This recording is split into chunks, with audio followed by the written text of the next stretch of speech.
तो हम निकालते हैं जीरो अंश के लिए त्रिकोणमितीय अनुपात कैसे निकालते हैं, मैं आपको ये बताऊंगा। अब देखो, सबसे पहले हमने ले लिया एक समकोण त्रिभुज, क्योंकि हम पूरे इस अध्याय में हमने आपको बताया कि हम त्रिकोणमिति के अंतर्गत केवल और केवल जो अध्ययन कर रहे हैं वो समकोण त्रिभुज का अध्ययन। तो देखो, अब ये कोण है 90, हमें बताना है जीरो अंश के लिए। तो जीरो अंश का कोण आपने देखा होगा क्या होता है। जीरो अंश का कोण होता है केवल एक लाइन, ये यहाँ पर जीरो अंश का कोण ये है। जब जीरो से कोण बड़ा बनेगा, एक अंश का जब कोण बनेगा वो इस लाइन की, या जीरो अंश हम ये कहें पहली लाइन ये है और दूसरी लाइन भी जस्ट इसके ऊपर है। ठीक है, अब एक अंश का जब बनेगा तो जीरो से दूसरी लाइन जो थोड़ा सा वो ऊपर खिसक जाएगी। ये दो अंश कैसे बनेगा, ये लाइन ये थोड़ा सा और ऊपर इस प्रकार से। ठीक है, थोड़ा बड़ा बड़ा बनते रहेगा। अब चूंकि ये 90 है तो जीरो अंश का कोण बनना तो संभव नहीं है वैसे, लेकिन हम कोशिश करते हैं कि कोण सी को हम जीरो बना दें। अब जीरो कैसे बनेगा, ध्यान से आप देखेंगे।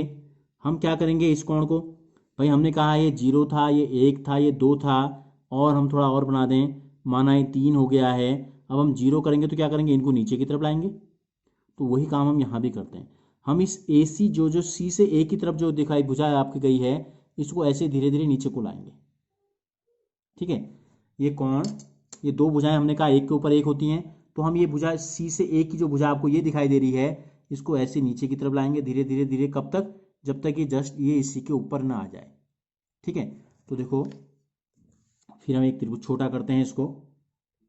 ये हमने लाइन खींची, ड्रॉ की, ये एंगल जो है इसको हम थोड़ा छोटा कर देंगे अब। ठीक है, हम इसको छोटा करेंगे तो छोटा करने में क्या होगा, ये नीचे की तरफ आएगा।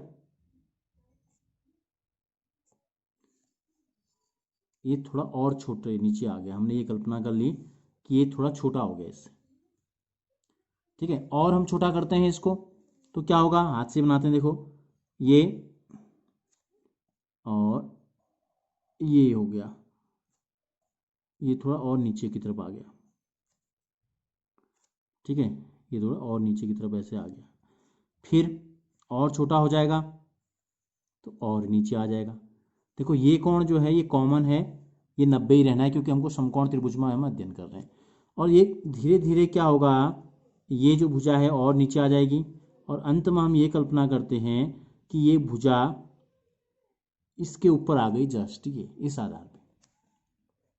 तो क्या हुआ, घटनाक्रम को ध्यान से देखो, ए था, ये बी था, ये सी था। ठीक है, ये ए है, ये बी है, ये सी है, ये ए है, ये बी है, ये सी है। तो कौन सी भुजा जो है वो छोटी हो रही है, ध्यान से देखो कौन सी भुजा है।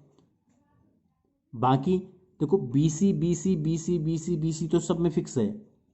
ए सी ए सी ए सी ए सी ए सी भी लगभग उतनी ही रहेगी जितनी थी। बस मान किसका घट रहा है, जब हम कौन सी को छोटा कर रहे हैं तो ए बी जो है छोटा होते जा रहा है। ठीक है, और अंत में ए बी जो है वो लगभग जीरो के समान हो गया, बहुत कम, जीरो के बहुत नज़दीक चले गया। ए बी जो है वो जीरो के बहुत करीब चले गया।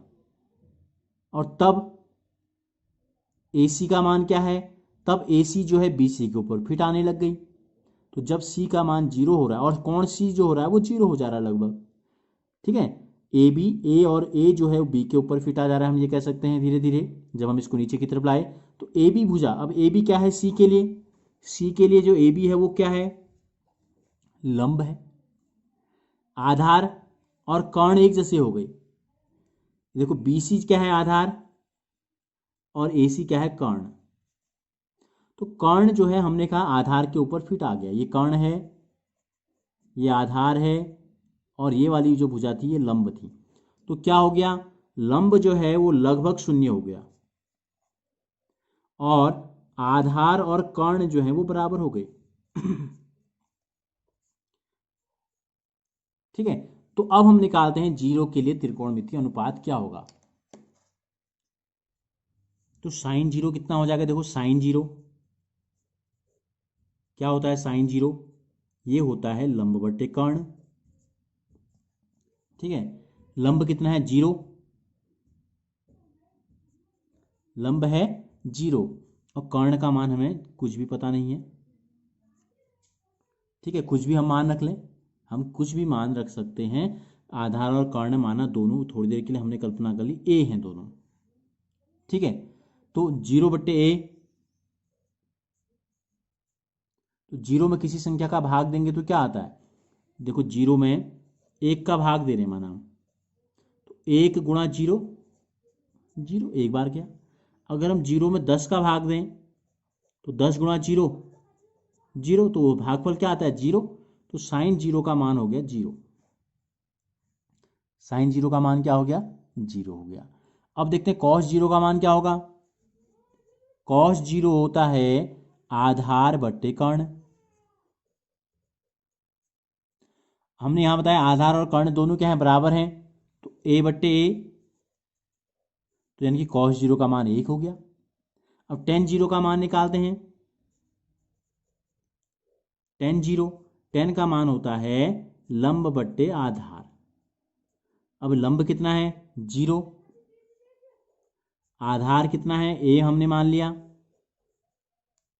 तो वैसे ही आ गया बिल्कुल, जीरो बट्टे ए क्या आ जाएगा, जीरो। तो टेन जीरो का मान भी क्या हो गया, जीरो हो गया। अब तीनों के उल्टे हम कर लेते हैं, ठीक है। क्या हो जाएगा, टेन का उल्टा होता है कॉट, तो यहां लिखते हैं कॉट जीरो जो होगा वो एक बट्टे टेन जीरो होगा। एक बट्टे टेन जीरो का मतलब क्या है, जीरो। अब एक के जीरो टुकड़े करने हैं, या ये कहो कि एक में जीरो का भाग देना है। तो देखो एक में जीरो का भाग देके मैं आपको बताता हूं। देखो जीरो गुणा जीरो करेंगे तो भी जीरो आएगा, जीरो गुणा एक लिखेंगे तो भी जीरो आएगा, जीरो दूना जीरो, जीरो गुणा तीन जीरो, जीरो गुणा चार जीरो, जीरो गुणा 100 जीरो। तो यानी कि जीरो को अगर हम किसी भी संख्या से गुणा करते हैं, बड़ी से बड़ी संख्या भी अगर हम ले लें तो उत्तर जीरो ही आएगा। हम जीरो से आगे बढ़ ही नहीं पा रहे हैं, ठीक है। जीरो को हम कितनी ही बड़ी संख्या से गुणा करें, हमने कहा आपसे, तो उत्तर आता है जीरो, तो एक की तरफ। तो इसलिए हम क्या बोलते हैं, इसको बोलते हैं अपरिभाषित। एक के जीरो टुकड़े करना भी कह सकते हैं, ठीक है, एक के जीरो भाग नहीं हो सकते, तो इसलिए इसको कहा जाता है अपरिभाषित। हम इसको परिभाषित कर ही नहीं पा रहे हैं कि आंसर क्या आएगा, कहने का मतलब ये है। अब टेन कॉट हो गया। अब हम लेते हैं सेक जीरो। सेक जीरो क्या होगा, एक बट्टे कॉस जीरो। कॉस जीरो का मान अभी हमने निकाला एक, तो एक बट्टे एक बराबर एक, तो सेक जीरो भी एक होगा। अब बच गया हमारा कॉसेक जीरो। कॉसेक जीरो क्या होगा, एक बट्टे साइन जीरो, और साइन जीरो का मान कितना है, जीरो, तो एक बट्टे जीरो। अभी हमने बताया एक बट्टे जीरो को हम बोलते हैं अपरिभाषित, तो ये भी हो गया हमारा अपरिभाषित हो गया। तो यानी कि जीरो में दो अपरिभाषित हो रहे हैं, कौन कौन से हो रहे हैं, एक कॉट जीरो का मान अपरिभाषित हो रहा है और एक कॉसेक जीरो का मान अपरिभाषित हो रहा है। अब हम आते हैं 90 अंश के लिए। जैसे कि हमने जीरो अंश के लिए बताया था, अब 90 अंश के लिए देखो हम समकोण त्रिभुज हमने बनाया, ये कोण तो हमेशा 90 ही रहेगा, कोण बी जो है। अब हमें क्या करना है, अगर हम सी के लिए त्रिकोणमितीय अनुपात निकालें तो सी को हमें 90 बनाना होगा। देखो अभी ये न्यून कोण है, ये न्यून कोण है, और ये आपका समकोण कब बनेगा, जब ये भुजा ऊपर की तरफ जाएगी ऐसे, ठीक है। या हम ये कहें ये ए सी जो है वो ऐसे आ जाए, ए बी की तरफ आ जाए, ए बी के ऊपर आ जाए, तो क्या बन जाएगा, 90 अंश का कोण बन जाएगा। ए सी घूम के इस प्रकार से ऐसे घूमे और घूम के ए बी के ऊपर इस प्रकार से आ जाए, क्योंकि ए बी ने भी लंब बना है तो ए सी भी ऐसे खड़ी हो जाएगी, तो 90 अंश का कोण बन जाएगा, ठीक है। तो यानी कि हमें क्या करना है, जैसे हम 0 डिग्री में ए बी छोटा हुआ था, यहाँ सी भी छोटा होगा। अब हमने इस भुजा को छोटा किया तो ये हाइट तो सेम रहेगी, लेकिन ये कोण देखो छोटा था, ये हमने थोड़ा बड़ा बना दिया, इससे बड़ा बना दिया, और हम बड़ा बनाए इसको, देखो और बड़ा हो गया, 90 की तरफ बढ़ रहे हैं हम। कोण सी जो है इसको हम 90 की तरफ ले जा रहे हैं, ठीक है, और ए बी तो फिक्स रहेगा जितना था। अब ये हो गया हमारा ये तब तक हमको करना है जब तक ये इसके बिल्कुल करीब ना आ जाए, यानी कि सी जो है वो बी के ऊपर ना आ जाए। अब हमने कल्पना कर ली कि ये आ गया, ठीक है, ये हमने मान लिया कि ये बिल्कुल इसके ऊपर आ गया, देखो ऐसे ले लेते हैं, ये बी है, ये सी है, ये ए है। तो क्या हुआ, जब हमने कोण सी को 90 अंश की ओर अग्रसर किया तो क्या अंतर आया, BC छोटा होता गया।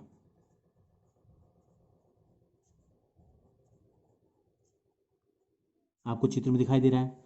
और जब कोण सी 90 अंश हो गया, लगभग या 90 के बहुत करीब, जब कोण सी बिल्कुल 90 अंश हो गया, बी के जैसा बन गया, तो ऐसी कंडीशन में BC कितना हो गया, 0 लगभग हो गया।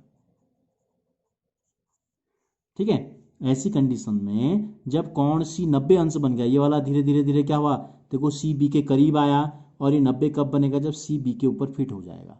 तो ठीक है, ऐसा संभव, चूंकि अगर दोनों कोण 90-90 हो जाएंगे तो फिर त्रिभुज बनना संभव नहीं है। तो हम ये मानते हैं, कल्पना करते हैं कि ये लगभग 90 हो गया, तो ऐसी कंडीशन में BC जो है लगभग 0 हो गया। और ये जो भुजा AC थी, ये किसके ऊपर फिट आ गई, AB के ऊपर फिट आ गई। तो इसका मतलब AC और AB जो है वो बराबर हो गए। मान लेते हैं A है, दोनों की लंबाई माना कितनी है, A मान ली हमने थोड़ी देर के लिए। ठीक है, तो अब ये क्या था, B के सामने वाली भुजा क्या थी, कर्ण। ये C के लिए ये क्या थी, लंब, और ये क्या थी, आधार। तो BC 0 का मतलब क्या है, BC 0 का मतलब है आधार जो है वो 0 हो गया कोण 90 के लिए अब। ठीक है, और लंब और कर्ण जो है वो दोनों बराबर हो गए, और दोनों को हमने माना A मान लिया। ठीक है, तो अब हम निकालते हैं त्रिकोणमितीय अनुपात। तो क्या होगा, देखो साइन 90 का मान C की जगह पर 90 हो गया। अब तो साइन 90 होता है, या 90 या साइन जो होता है वो होता है लंब बटे कर्ण, दो भुजाओं का अनुपात होता है। देखो लंब और कर्ण दोनों क्या है, बराबर हैं, दोनों को हमने A मान लिया, तो A बट्टे A बराबर 1। तो साइन 90 का मान आ गया 1। कॉस 90 देखो कितना आता है, कॉस 90 होता है आधार बट्टे कर्ण होता है। तो आधार कितना है 0, कर्ण कितना है A।